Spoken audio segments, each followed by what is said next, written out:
dia. Como eu sou meio conservador, eu explico que eu estou de tênis, eu não gostaria de estar. É a recomendação do fisioterapeuta, porque os joelhos já gastaram. Então, estou botando o amortecedor sob os pés.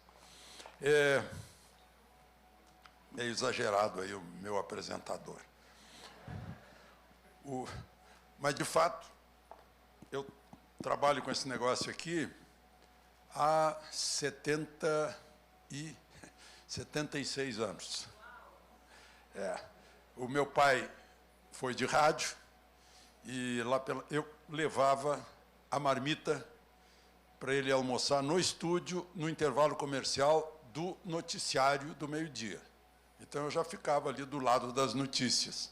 Até que um dia me chamou para fazer papel infantil em radionovela, em época que não tinha gravadora. Aliás, a única gravação que havia era um arame, que ficava todo enrolado, dava o maior problema. Então, era tudo ao vivo, não podia errar. Depois, eu ganhei meu primeiro salário em rádio como produtor de noticiário e apresentador do noticiário, aos 16 anos. Antes disso, eu arranjei um megafone improvisado e subia no telhado da casa para dar notícia para a vizinhança sobre a Guerra da Coreia e coisas semelhantes que eu ouvia no Repórter Esso. Então, eu estou falando desse currículo para que vocês saibam que eu não estou surpreso com censura. Eu acompanhei censura desde sempre, de diversas formas. A diferença é que isso aqui agora nos faz descobrir a censura, que estamos sendo censurados. Antes éramos censurados e não sabíamos. Ou seja, éramos infelizes, passivos, né, e não sabíamos. Éramos conduzidos. Não éramos como a bandeira do município de São Paulo, non duco or duco. Nós éramos conduzidos, sim.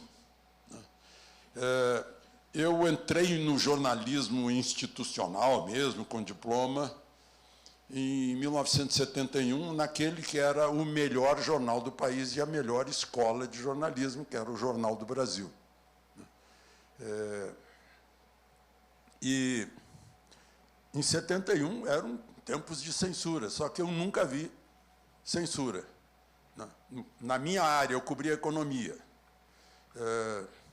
Quando eu entrei, estava a gente chamava de o boom da Bolsa.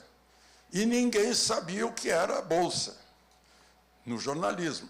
Aí eu passei a frequentar as corretoras e a Bolsa, corretoras e a Bolsa. Né? E até hoje eu corrijo o pessoal que diz, e agora vamos ao mercado financeiro, aí entra a cotação da Bolsa. Isso não é mercado financeiro, isso é mercado de capitais ou mercado de ações. Né? Eu aprendi na minha primeira aula, quando eu entrei numa corretora, e ele me disse, não é financeiro, não. Bom, para vocês verem como a gente difunde erros através dos meios de comunicação. Hoje eu estava vendo, vocês viram os jornais de hoje, eu vi todos os principais. Parece que foi combinado chamar de motim o que aconteceu lá no Congresso. Né? Então, quem não chama de motim deve estar errado, porque todos os jornais estão dizendo que é motim. Esse é um outro defeito daqueles que se acham donos da notícia. Já que eu entrei nesse donos da notícia, é o seguinte, é uma evolução do jornalista. Ele chega, estagiário, assustado, né, mas vai observando os outros, e eu não sei por quê, a pessoa pensa que é dona dos fatos e começa a ficar arrogante e dono da verdade. Aí esquece a mais inteligente das virtudes, a mais produtiva das virtudes, que é a humildade. Né? Só com humildade a gente aprende, inclusive, e principalmente com os próprios erros e a crítica dos outros. Aí, o sujeito se acha, lá pelas tantas, começa a se achar o dono da notícia, e não escravo dela, escravo dos fatos. E passa a apresentar a notícia como ele acha que a notícia deveria ser, como aquele fato deveria ser. Então, embrulha o fato, ou com papel vermelho, ou com papel azul, a seu gosto. e, na verdade, está embrulhando aqueles que lhe dão crédito, em virtude dos quais ele existe. Os órgãos de mídia existem por causa da sua audiência, dos seus assinantes, dos seus leitores, dos seus ouvintes. Mas não se dão conta disso, acham que tem que impor os fatos às pessoas. A reunião de pauta, que é uma reunião que os editores fazem para decidir o que o jornal vai dar, o que a revista semanal vai abordar, o que o noticiário da noite da televisão vai dar, já é uma primeira fase da censura, porque decide que fatos são dignos de serem noticiados, como está escrito lá no New York Times, na primeira página, né? E que fatos não merecem atenção. Aí já se faz uma seleção. Olha, isso aqui o povo pode saber, isso aqui o povo não pode saber. É a censura. E aí surgiu esse inimigo dos tiranos, né? E que, infelizmente, dá motivos para os tiranos através de mentiras, né? Mentiras ridículas, mas está aqui.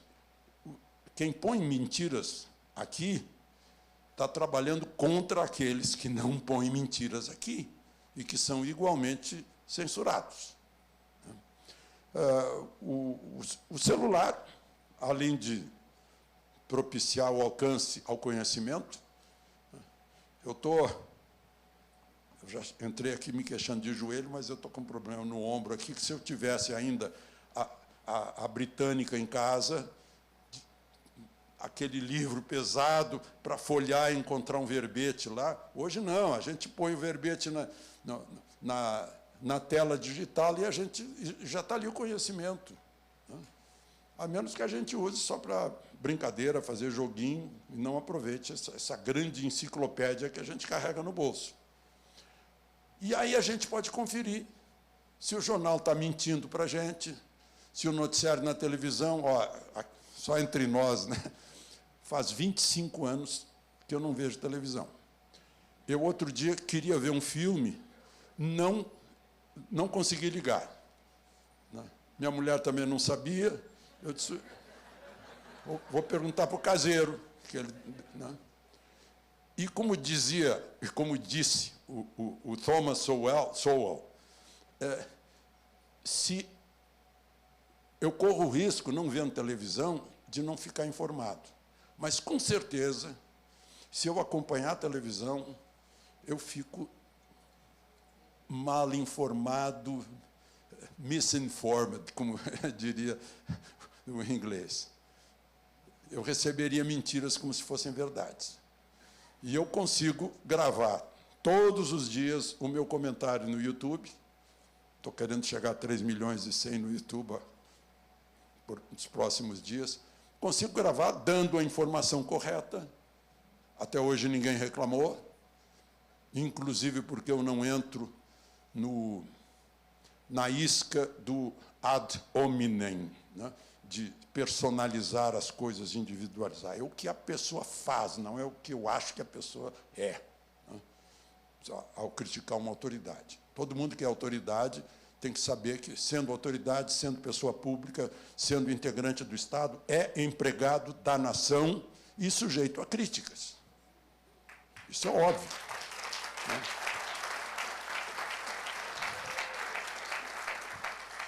E a obrigação do jornalista, isso é de Milor Fernandes, né? O jornalista não é um áulico, um cortesão que existe para aplaudir. O jornalista é crítico, para mostrar para a nação, para os seus leitores, ouvintes, espectadores, que há tais e tais erros nos nossos empregados no Estado. Aí, no Estado, eu falo 3 poderes e os 3 níveis do Estado. Eu acho que é disso que a maioria dos eleitores brasileiros precisa saber, que eles são os patrões. Tanto que a gente chama os políticos de nossos mandatários, portanto, somos os mandantes. A gente os nomeia pelo voto e os sustenta pelos impostos. E todo mundo paga imposto. Cada vez que compra uma coisa, está pagando imposto. Agora, até o imposto de renda vai pegar quem ganha R$ 3.037 daí para cima. Bom, mas sempre houve censura, portanto. Ora velada, ora aberta. Aquela censura que eu falei que eu não vi no Jornal do Brasil, porque eu cobria a economia, e a censura era mais dirigida à política, era uma censura mais clara, era expressa. A gente sabia, outro dia o Augusto Nunes deu esse exemplo, que ele era do Estadão na época, que eu era do JB, dizia assim, olha, Dom Helder Câmara, nada sobre ele, nem contra nem a favor. Aí ninguém noticiava, mas a gente sabia que era o Dom Helder Câmara, a gente não podia falar no Dom Helder Câmara. Eu estava na faculdade em tempos de Helder Câmara e fazia poemas exaltando Dom Helder Câmara. Nunca aconteceu nada. Eu, inclusive, era presidente do centro acadêmico na PUC, em Porto Alegre, e eu andava com a Constituição, um tamanho menor, no bolso, porque valia. Se houvesse qualquer tentativa, olha a Constituição aqui. E seja quem for, a pessoa se perfilava diante da Constituição. Era a lei maior. Hoje, pobre Constituição, depois do primeiro rasgão no único parágrafo do artigo 53, 52, no julgamento de Dilma, em que a presidente foi condenada, mas não sofreu pena. Incrível. E na cara de todo mundo, inclusive na minha cara, eu estava com o Heraldo Pereira do meu lado, transmitindo ao vivo, só que o Heraldo já tinha se formado em Direito. Eu não me formei em Direito, então deixa aquele mistério, como é que pode rasgar a Constituição, com que explicação, numa sessão presidida pelo presidente do Supremo, no caso, Ricardo Lewandowski, que começou ali, e aí foi. E a gente não está se dando conta, a gente que eu digo, nós jornalistas, nós temos a obrigação de denunciar no primeira vírgula desobedecida da Constituição. Mas agora já desobedecem, passam por cima de cláusulas pétreas. Aproveitaram a pandemia para justificar a terceirização de infringir cláusula pétrea de liberdade de reunião, de direito de ir e vir. Passaram para os prefeitos. Nem prefeito, nem ninguém, a não ser uma nova constituinte, teria poderes para desobedecer, mudar uma cláusula pétrea, como mudaram. Na nossa cara de nós jornalistas, as coisas acontecem e a gente amortece. O depoimento, para falar em coisas recentes, depoimento de anteontem do Mike Bentz. Ele foi diretor de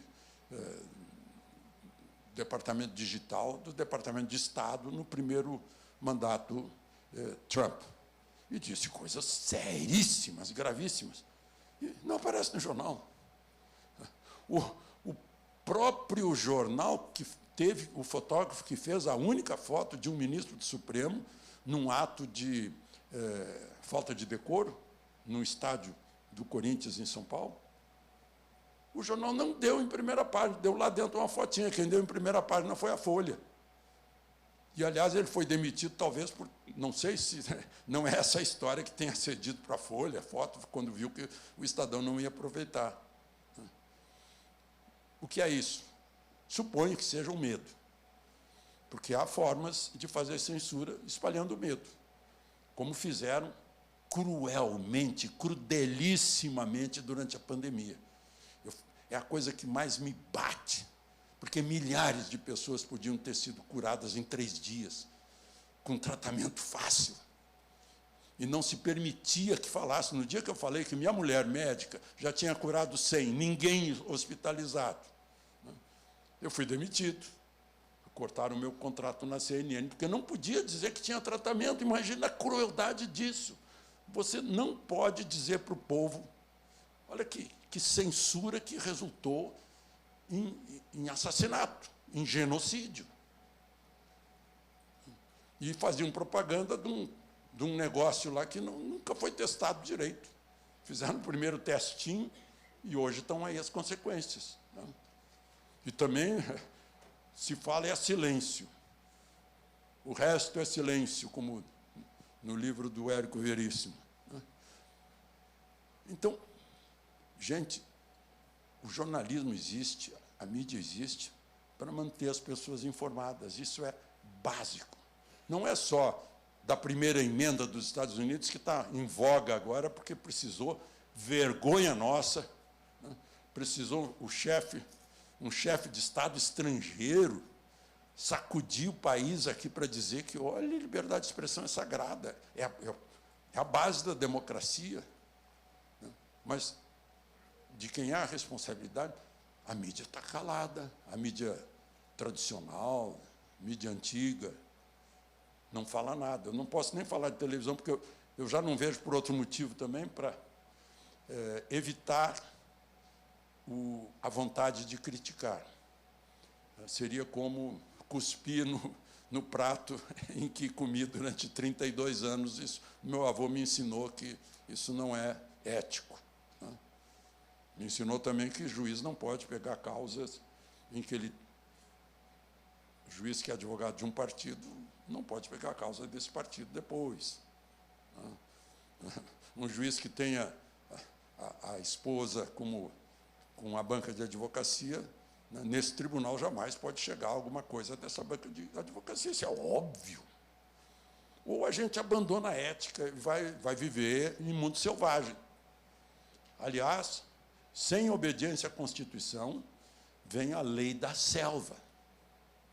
A Constituição é que dá ordem. É uma nação que se organiza numa Constituição, faz o seu Estado, e a Constituição serve para quê, em primeiro lugar? Para evitar os arroubos do Estado sobre a nação. Para evitar que o rei, o imperador, o tirano, o chefe, se julgue dono das pessoas e comece a dizer como as pessoas devem pensar. Ou, talvez melhor ainda, mais esperto, que as pessoas não devam pensar. É isso que... Isso me move no meu canal. Sacudir os neurônios, as sinapses das pessoas. Eu não preciso pensar pelas pessoas, nem quero. Seria uma arrogância minha dizer o que é e o que não é. Mas mostrar os fatos, eu sempre fiz isso, enquanto estava no Jornal do Brasil, na revista Manchete, na TV Manchete, na TV Globo. Sempre fiz isso. Dar os meios de acordar as pessoas. Opa, espera aí, estão me enganando. Então, de todo esse período, né, nós tivemos formas mais, digamos, na era analógica e mecânica, de fazer censura. O Antônio Maria, por exemplo, entraram na redação para quebrar a mão dele. E ele depois respondeu: como são bobos, pensam que a gente escreve com as mãos, a gente escreve com a cabeça. O Aparício Torelli, barão de Tararé, também entraram, quebraram tudo no escritório dele. Depois ele botou uma placa na porta: entre sem bater. Porque o humor derruba, né? A velha comédia romana dizia: ridendo castigat mores. É rindo, é satirizando, é mostrando a graça que provocam certos atos de pessoas que num dia dizem uma coisa, no outro dia dizem o contrário, né? E com a maior cara de pau que a gente vê todos os dias aqui em Brasília. Todos os dias.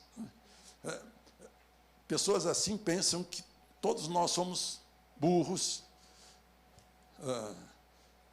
sofremos de anencefalia, né? Não temos cérebro.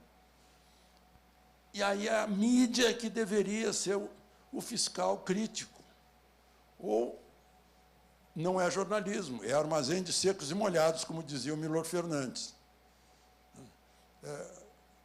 E o pior é que isso engana autoridades. A gente vê aqui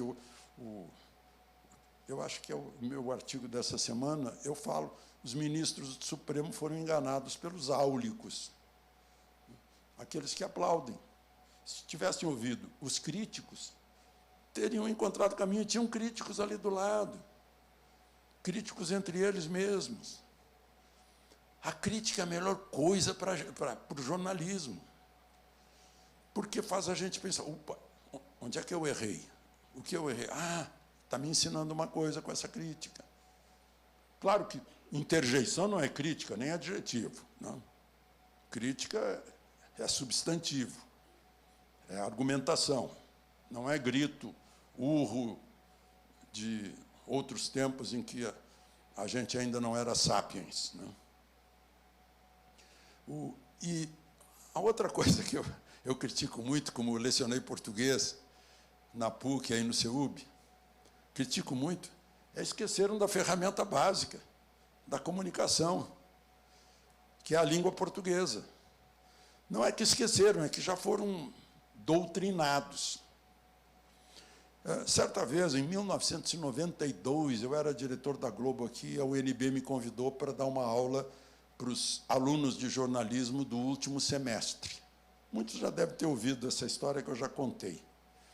Aí um aluno me perguntou quais são os pilares básicos do jornalismo. Eu já comecei chato, dizendo, isso aí é pleonasmo, pilares básicos. Mas a pessoa tem que pensar a respeito do que diz. Né? Aí disse, olha, veracidade, clareza, objetividade, simplicidade, isenção e neutralidade. Quando eu pronunciei isenção e neutralidade, o professor da cadeira, coordenador, deu um salto. Deu um salto. Eu não ensino meus alunos a serem isentos e neutros. Aí eu levei um susto, porque eu aprendi isso na faculdade e aprendi isso no Jornal do Brasil, que tem a página de opinião, o sujeito vai para a página de opinião. Agora, a reportagem ela tem que ser isenta e neutra. Ela tem que seguir os fatos e mostrar todos os ângulos de alguma coisa que seja polêmica. Aí eu perguntei, como assim, professor? O senhor ensina o quê?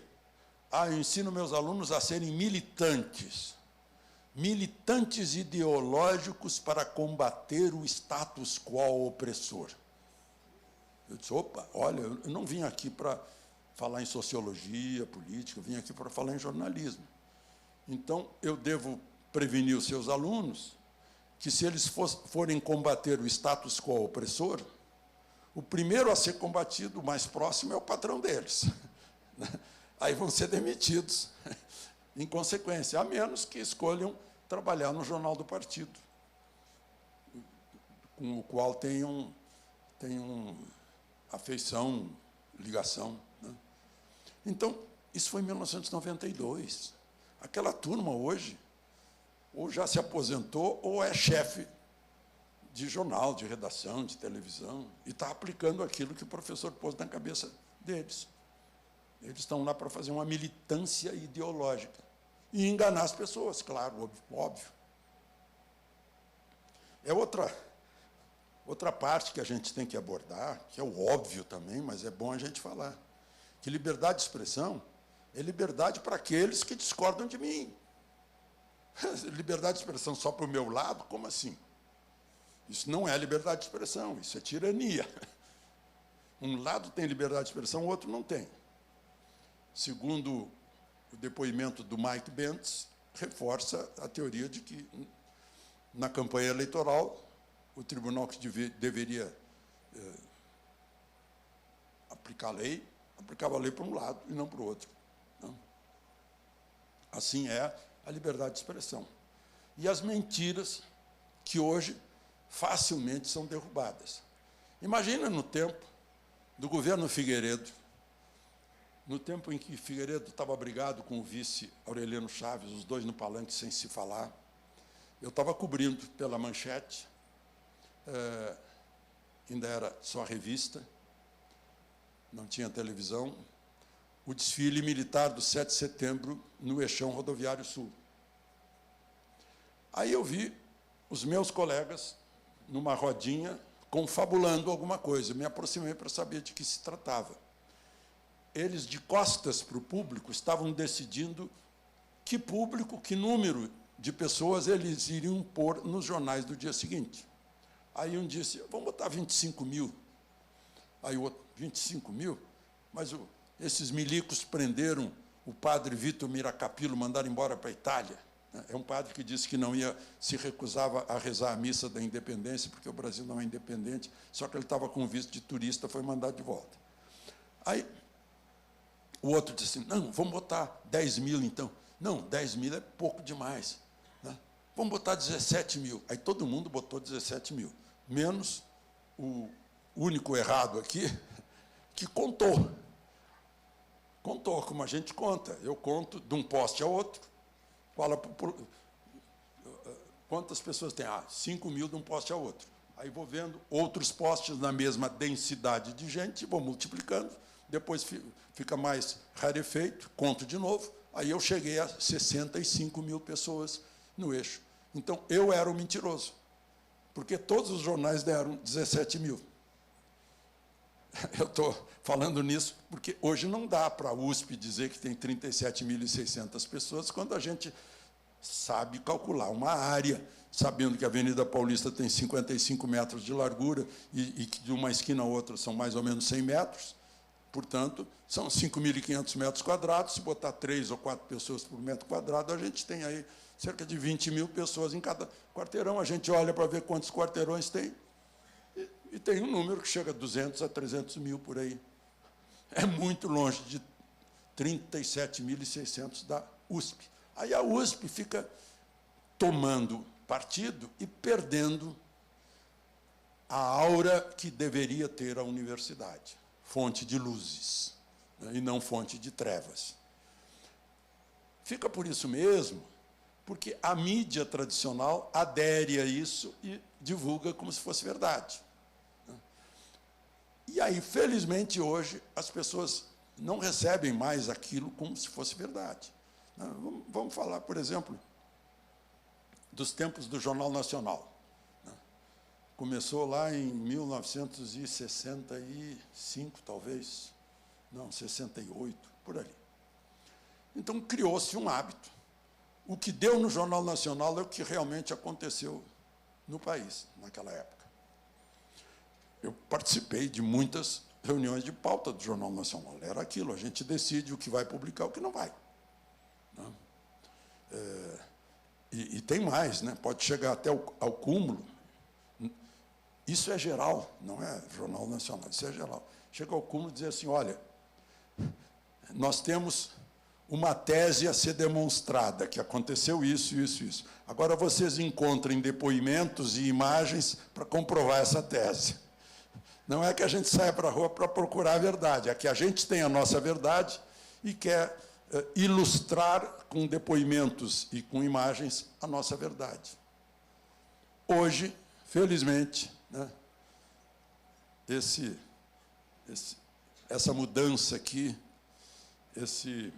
não sei, será que os historiadores dos próximos 200 anos vão chamar que isso aqui começou uma nova era? Pode ser. Assim como a queda de Constantinopla, né, começou uma nova era e tal. E nós temos, então, já está quase no fim do meu tempo, pegando tudo que foi dito até agora, não só a cumplicidade do jornalismo tem contribuído para enganar o seu próprio povo, a sua audiência, seus assinantes, aqueles que acreditam e faz com que o jornalismo perca credibilidade, né, como o costume de passividade do cidadão brasileiro. Sempre acha que um outro que vai resolver por mim. Né. O mais citado é Deus, né, que não se mete porque todos, seja qual for a cor ideológica, são filhos de Deus. Né, não vai se meter nessa. É a mesma coisa, aquela ingenuidade de num fla-flu, mas eu rezei para um time ganhar. Então, não vai se meter nessa, inclusive porque nós temos o arbítrio. Né? Então, está com a gente, cada um de nós, que vale um voto. O voto do meu caseiro é igual ao meu voto. O meu voto é igual ao voto do Jorge Gerdau e Johann Peter. Uma pessoa, um voto. Não importa o grau de conhecimento que essa pessoa tenha da política, do país, de como se forma um país. Né?